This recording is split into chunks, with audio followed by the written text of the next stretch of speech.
Hi Stampers! Have you heard of the Scrappy Strip Technique? I found out about this technique first through Bruno Bertuzzi, and I think I said his name right, I hope I did, and he's from Australia, and it's now the rage in card making techniques right now. Beware, it is addicting. Before I actually did the card that I'm going to show you today, I did 3 others using the same technique, and I will show you those at a later date. Welcome to Stampin' with Diane. I'm Diane Evans and I'm an independent Canadian Stampin' Up Demonstrator. This technique is very simple and so many different ways to actually put it together. First of all, if you'd like to see more of these types of videos, please subscribe to my YouTube channel and you will get to see them right away. Okay, so here goes. Here's the card that we're going to make. And actually this Scrappy Strip Technique is actually just working in doing it as a background. So what you're going to need to make this card, and it's basically just really paper. I did use Free as a Bird and I did use the Bird Bellet Designer Series paper.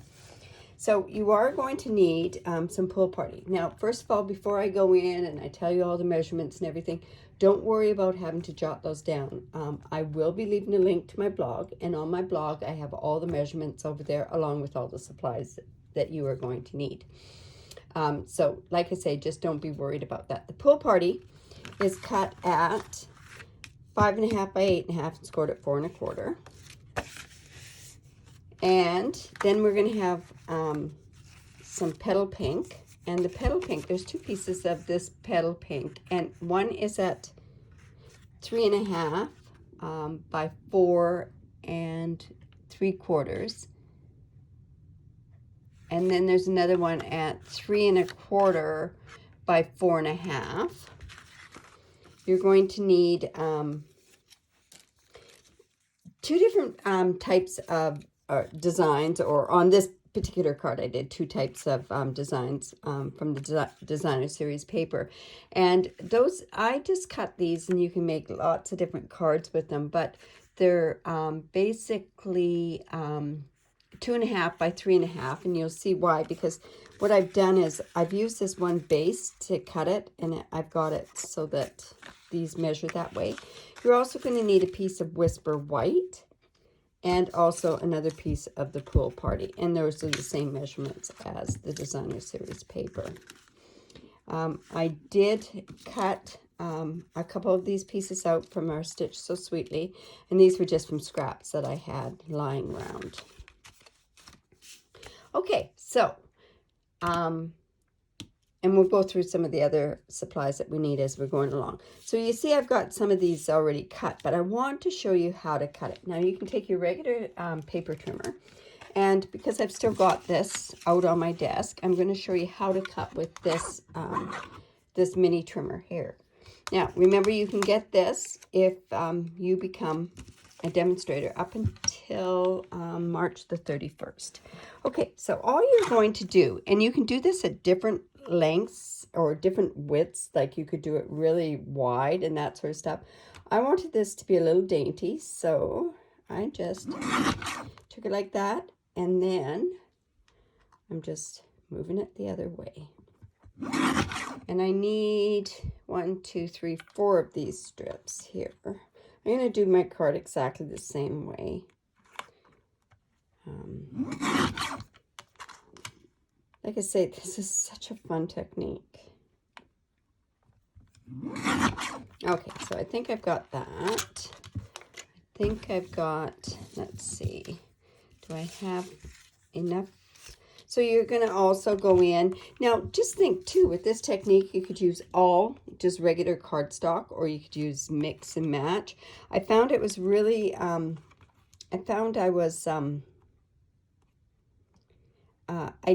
I originally was going to do it all in Designer Series paper, but I found that the break with some of the more solid colors really helped out and made it look, actually made it look quite a bit better.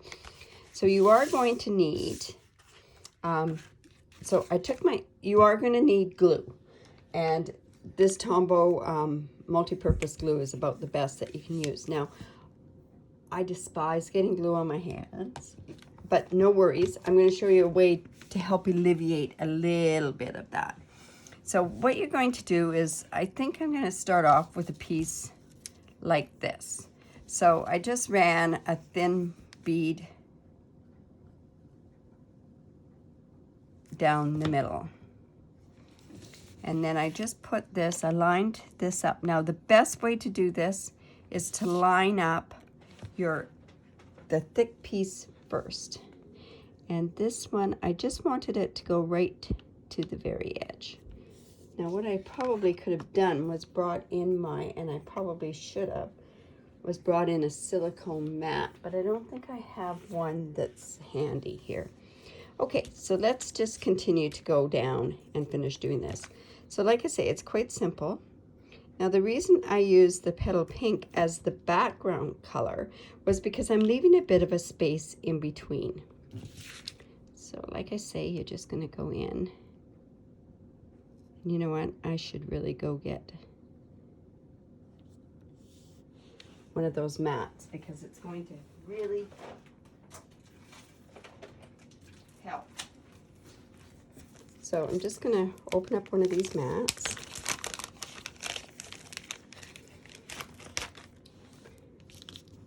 And we're just going to put this on here so that if I do get any of the extra from here, at least it's going to, it'll just stick onto there. And then we'll just go in, let's grab some of this one. Like I say, any designer series paper would work. Lay down the thick end first. And I'll actually tell you the reason why you do that first. Is because if you have to move this piece down there, it's thinner, and so you're going to end up with glue in between. And it's going to show in between. Just something I found out after doing all those different, see, by putting it there, I've got that wiggle room up at the top, and then I'm not going to have that stuff come through. Okay. Like I said, I'm just going through and doing the same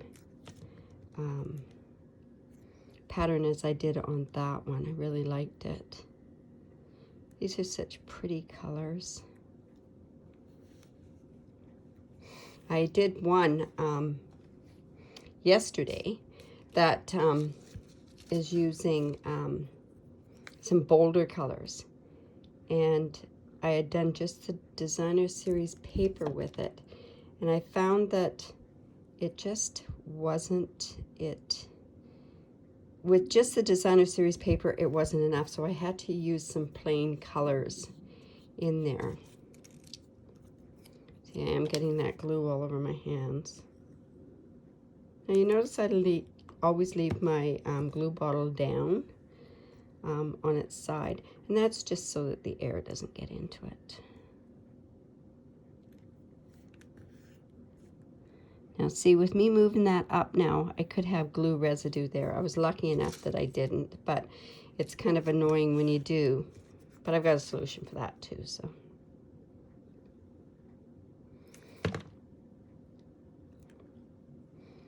Now, if you wanted to, you could go and you could lay, let's see, I could show you where you could lay the same one like this and then do two the other way. Like I say, it's just a matter. There's some that I did quite close together yesterday, and that was I had a certain plan for that one. Like I say, I'm trying to show you those two. Okay, and let's get back to some white. I'm hoping I've got enough of all this stuff here because I don't want to go in with these sticky hands with my trimmer.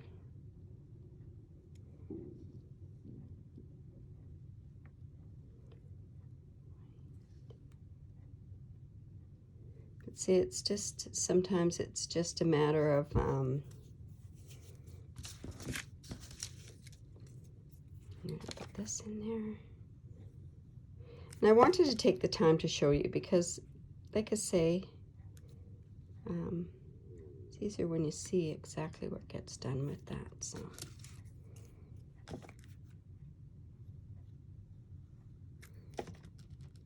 Oops, see, this should have been over a little more. Oh, I lucked out there that it's not showing through.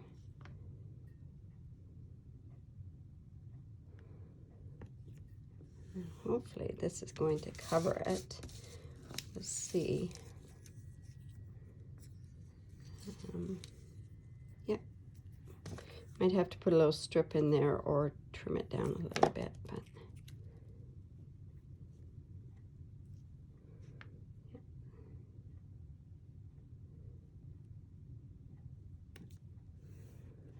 and see, we're going to want to put just a little strip of something right down there so that it covers it. So, you know what am I going to do? I think I'll just put a tiny little bit. I'm just going to tear that part off and just put a tiny little bit there. And see, this part is actually going to overlap there, but there will be good. Okay, so then what you want to do is we want to make sure that that's good and dry. Now, you know yourself, when you have sticky on there, it's going to stick to different things. So what we can do is we can take our embossing buddy, and let's just make sure that we don't have any of that glue that's going to stick. Now this makes it so that, I'm just going to turn this over now. And I'm just going to take my embossing buddy, and then this way, that way, what I've done is I've taken all that stickiness off. And I can actually use my trimmer to trim that off. So, okay. So now I can get rid of all those little strips there. All right. So now what we want to do is we're just going to bring this trimmer in, or actually what you could do if you don't have a trimmer and you don't want to muck up your trimmer, you could just take some scissors. Then you can always use rubbing alcohol to get this glue off of there. So I'm just going to use the scissors to show you what you can do. It is much easier with the trimmer, I must say.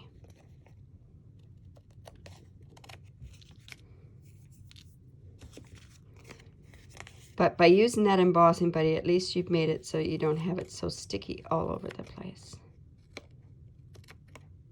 So this piece is going to be the telltale piece. We're just going to trim that off first and let that really good and dry.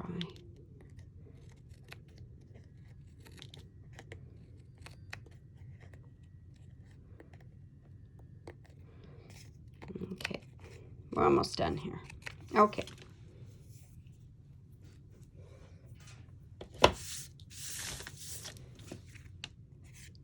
This piece is just off by a bit. Let's get that trimmed off.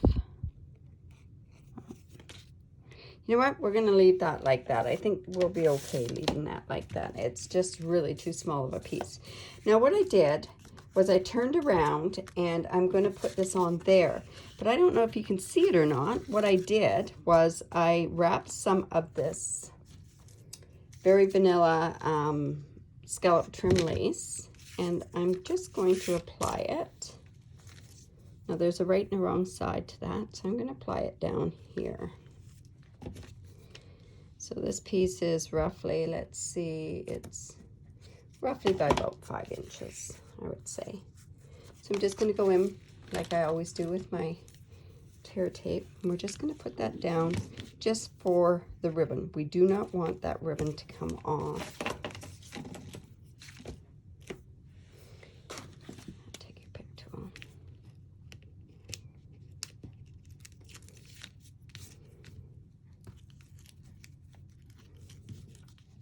So like I say, this technique is actually just creating a background, but it's such a unique background, and really probably two of them are never the same.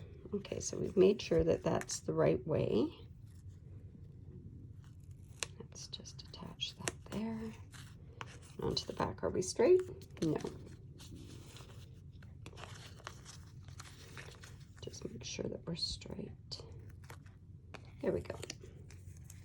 Okay, and to make sure that that ribbon doesn't come off, make sure that you put that tear and tape again over top of that ribbon and it won't come off.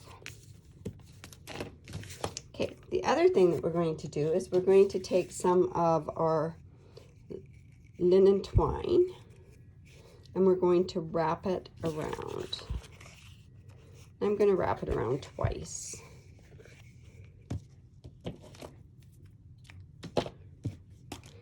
And I'm just going to, oops.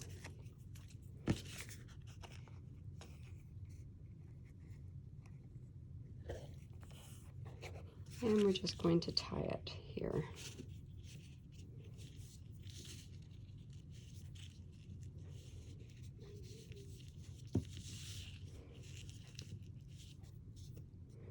Sometimes you need that extra finger there, but I'll show you if we don't get it tight enough, there is a way that we can fix that. There's always a way to fix something, right? Okay, let's get that on there. And now I have those bird bellet trinkets. I'm going to bring out one of these keys. So cute, those trinkets. And I'm actually going to put that onto this card now. Now, if it doesn't go where you want it to go, you can always use a glue dot to secure it down there as well. So there we go. And then we can go ahead and trim these off. Now, if this and I was pretty lucky I got it done. But if this wasn't tight enough on the front of your card, you could have gone to the back and used some tear and tape and you just tighten that up there. I'll show you actually what I mean by that. So I would just take this like this and just tighten it up. That makes sense? Okay. So now what we can do is we can attach this to the front of our card or the front panel piece.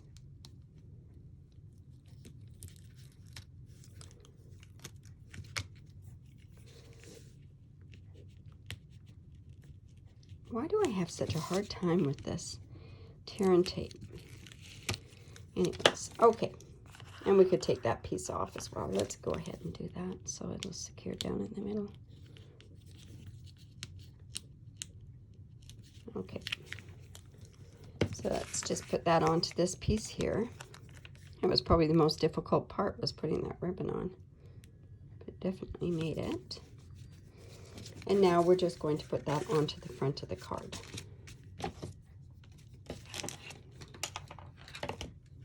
And we'll use snail for that.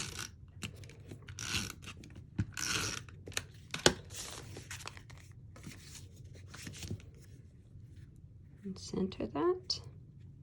Now these are cards I'm actually going to give to, I have to go over to the pharmacy today, so I'm going to give them to the pharmacist over there.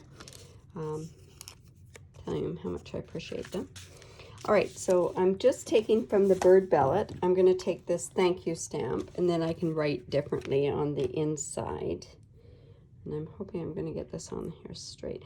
Now, I used Bermuda Bay because it showed up better on the card. When I tried using the pool party, it didn't quite go right. So let's see. Now, hopefully I can get that on there. Oh, I have to bring this in so that I've got something that I can see. There we go. If you can't see, if you're going white on white, always bring in something a little bit darker. You could use, there we go. You could use even just a piece of dark cardstock as well. Okay. So let's put that onto our piece. Jeez, I've got stuff all over the place here. Onto our piece here. And we're going to use dimensionals for those as well.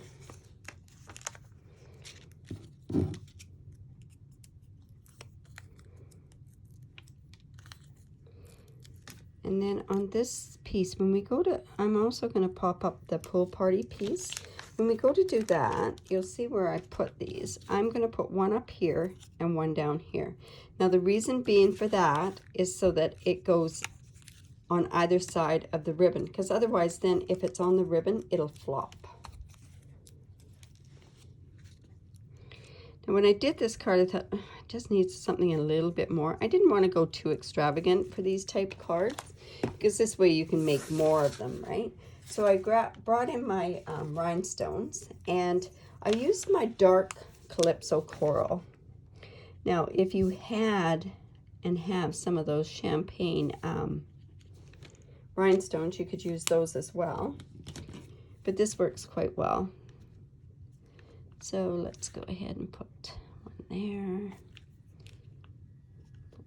One, oops.